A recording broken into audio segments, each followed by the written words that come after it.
कानपुर की एक बेटी न्याय की आस में 100 से भी ज्यादा दिन इस आस में गुजार देती है कि उसे न्याय मिलेगा, लेकिन न्याय मिलना तो दूर, उसे कदम कदम पर कभी अफसरों द्वारा तो कभी मातहतों द्वारा नीचा दिखाने का, झूठे मामलों में फंसाने की साजिशें हो रही हैं।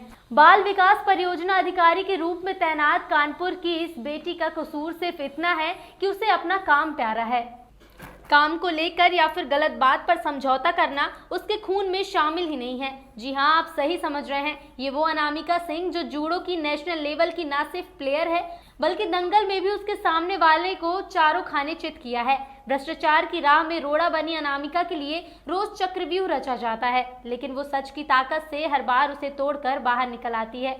आइए अब आपको ले चलते हैं कानपुर के विकास भवन में घटी 18 मई 2020 की उस घटना की ओर, जब कानपुर के तत्कालीन डीपीओ जफर खान ने उसकी अस्मिता को तार-तार करने का प्रयास किया, लेकिन उस समय आत्मरक्षा कर खुद को किसी तरह बचाया था। जफर खान को बचाने के लिए सारे बड़े अफसर एक हो गए, तो एसएसपी बदल गए, डीएम बदल गए, सीडीओ बदल गए, बस नहीं बदला तो निजाम का रवैया। भ्रष्टाचार की राह में रोड़ा बनी अनामिका अब नए डीपीओ की आंखों में कांटा बनकर चुभ रही हैं। कभी आजम खान के दुलारे रहे आरोपी डीपीओ जफर खान के खिलाफ अलीगढ़ में तैनाती के दौरान महिला सहयोगी के शोषण का आरोप लगा था, जिसके चलते आंगनबाड़ी कार्यकर्ताओं ने अलीगढ़ में जोरदार प्रदर्शन किया था।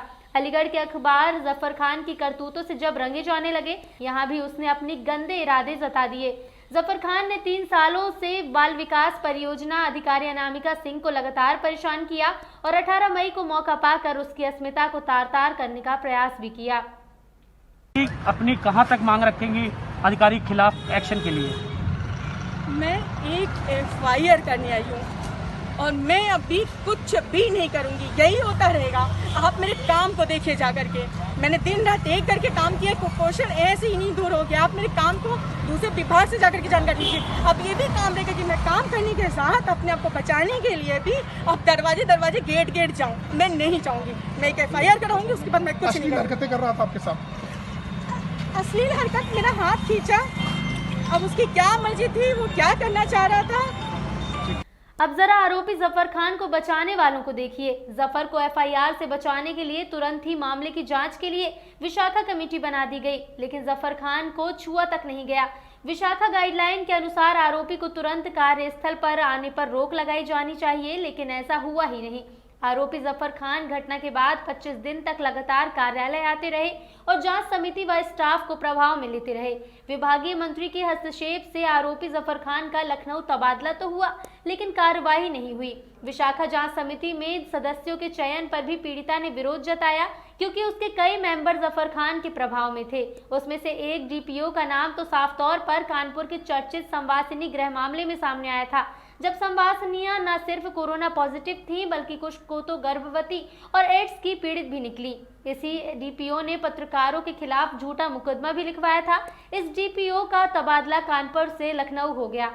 पीड़िता की जांच समिति के सदस्यों के चयन पर जताए विरोध पर किसी ने एक न सुनी। निदेशालय ने बयान के लिए अनामिका को कानपुर से लखनऊ तक के चक्कर लगवाए गए। आंगनबाड़ी सच की राह पर चलने वाली अपनी अनामिका मैडम के साथ खड़ी हो गई। आप लोगों ने आज जो किया है इसका क्या है मामला? हम लोगों ने इसलिए किया, मेरे परियोजना अधिकारी पे जो झूठे आरोप लगाए हैं, इसलिए हम लोग सब लोग इकट्ठा हुए हैं। क्या आरोप लगे हैं? ये आरोप लगे हैं उनके ऊपर, ग्वालटोली की लड़कियों ने ये आरोप लगाया है कि वो पैसा मांगती हैं और बहुत परेशान करती हैं, लेकिन ये सब बेबुनियाद है। वो न किसी तरीके का पैसा मांगते हैं, न हम लोगों को परेशान करते हैं। आरोप किससे लग रहा है? अनामिका मैडम सीडीपीओ है हमारी, उन पे आरोप लगाया जा रहा है। क्या आरोप है जो पैसे मांगती हैं? हाँ। तो इसका लिखित में आरोप है कि मौखिक रूप में आरोप लग रहा है? नहीं, लिखित में आरोप है। हम लोगों ने पेपर में पढ़ा है और न्यूज़ में भी सुना है, इसी वजह से हम लोग सब लोग इकट्ठा हुए हैं।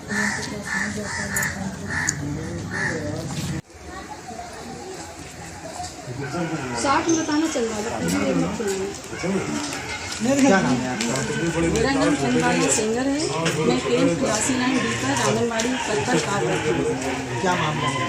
मामला ये है कि जब से ये सुपरवाइजर कुसुम सैनी ग्वालटोली क्षेत्र में आई हैं, तब से तरह तरह के बवाल, लड़कियों को भड़काना, उटपटांग बातें करना और मुख्य सेविका हमेशा लड़कियों को बलगलाती है। इससे जब हम लोग कोई बात पूछते हैं कि ये चीज़ बता दीजिए तो वो कहती है गीता से पूछ लो। जब गीता से पूछते हैं तो कहती है कि उनसे पूछो, सुपरवाइज़र से। तो बताइए, जब सुपरवाइज़र हमें कोई सही जानकारी नहीं देगी तो क्या करेंगे। अभी कुछ दिन पहले DPO सर ने एक मीटिंग ली थी जिसमें कोरोना वायरस में ड्यूटी की थी लड़कियों ने, तो सबको मास्क दिए, दस्ताने दिए, सब कुछ दिया गया था। हमको इस सुपरवाइज़र ने सूचना तक नहीं दी थी कि आप वहाँ पहुँचेंगे। इससे संदेश गलत जाता है। वो तो यही समझ रहे होंगे कि मैंने बुलाया, वो लड़की आई क्यों नहीं। और उसके बाद ये हमारी जो अनामिका मैडम है ये बहुत अच्छी हैं, इनसे जो बात पूछो अच्छे से बताती हैं। और जो हमारी सुपरवाइज़र है ये लड़कियों को दबाव बनाती है कि इनके खिलाफ़ ये लिखो वो लिखो। तो मैंने उनके साइन नहीं किया पेपर में, तो इसलिए मैं बुरी हूँ। जब सेंटर चेक हुआ, सारे सेंटर बंद पाए गए, मेरा खुला मिला, तो ये कह रही कि तुम ही ने सबके सेंटर चेक कराए। क्या अधिकारी मेरे बस में है जो मैं सबके सेंटर चेक कराऊंगी। और ये लड़कियां जो आरोप लगा रही हैं इनको काम धाम तो करना नहीं है, ना सेंटर चलाना है, ऊपर से अधिकारी के ऊपर आरोप करना। अधिकारी का तो काम है कि वो सेंटर चेक करेगा। जब हमारे अधिकारी ने इनको स्पष्टीकरण दिया तब उनके ऊपर ये आरोप लगाए जा रहे हैं कि वो पैसे मांगती है, ये करती है। ठीक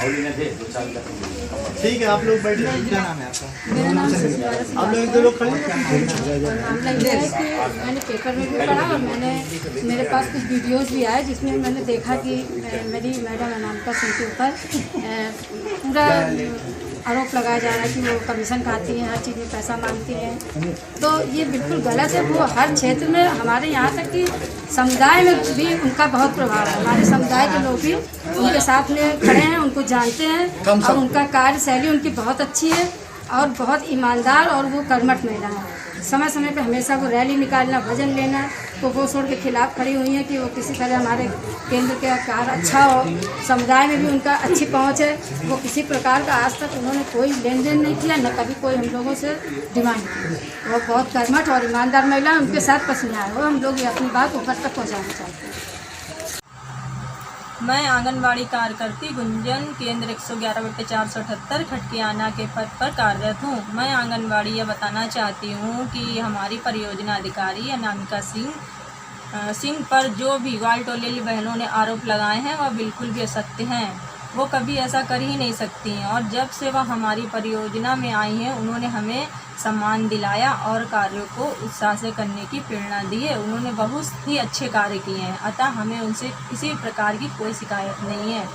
कृपया उनके साथ न्याय किया जाए। ये में जब से अनामिका सिंह आई हैं तो बहुत अच्छा काम कर रही हैं। उन्होंने कोई मतलब किसी तरह का कभी हम लोग को परेशान नहीं किया है कार्य के लिए।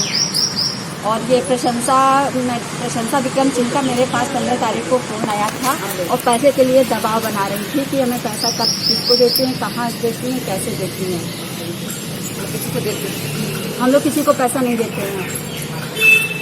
हमारे क्षेत्र शहर सेकंड में जब से मैडम अनामिका सिंह आई हैं उनके द्वारा हमारे क्षेत्र का काम बहुत अच्छा हुआ है। और दूसरी चीज़, जब से प्रशंसा आई थी उन्होंने हम लोगों से फ़ोन कर करके पूछा और हम लोगों से बात की कि आप बताइए कि आपके क्षेत्र में किसको पैसा दिया जाता है, कितना दिया जाता है, किसके माध्यम से लेन देन किया जाता है और इसको पैसा कौन पहुंचाता है। और हम लोगों पर बार बार फ़ोन कर करके दबाव बनाया जा रहा है पैसों के लेन देन के लिए। अब जरा वर्तमान हालातों पर नजर डालें तो आरोपी डीपीओ जफर खान द्वारा फैलाई गंदगी को साफ करने की जगह नए डीपीओ इंद्रपाल उसी कीचड़ में बुरी तरह सन चुके हैं। लेटरबाजी और अनामिका की ईमानदारी से आहत मुट्ठी भर कर्मचारियों के गिरोह पूरी ताकत से अनामिका सिंह को रास्ते से हटाने में दिन रात एक किए हुए हैं। लेकिन अनामिका है कि विरोधियों के दाव को अपने काम और सच्चाई भरी मुस्कान से गलत ठहरा देती हैं। मुश्किलों में हार ना मानने वाली अनामिका को हमारा सलाम।